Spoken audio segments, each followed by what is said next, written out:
近很多客户啊，都说他们的前刹车有异音，你觉得要怎么检查啊？第一个，我们一定要检查，看一下这个有没有它已经磨到铁了，就代表它刹车皮磨平了。刹车皮磨平，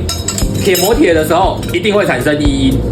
第二，如果刹车粉尘过多，也会产生异音哦。第三，如果碟盘磨损、吃钩过于严重，因为你的碟盘已经呈现波浪状，那换上新的刹车皮是平的，下去刚开始在磨的时候一定会有异音。如果你觉得你对于刹车有安全性的顾虑，有异音刹不住，或是觉得制动效果没那么好，欢迎来电 Hanson 哥帮你做一个刹车系统健检。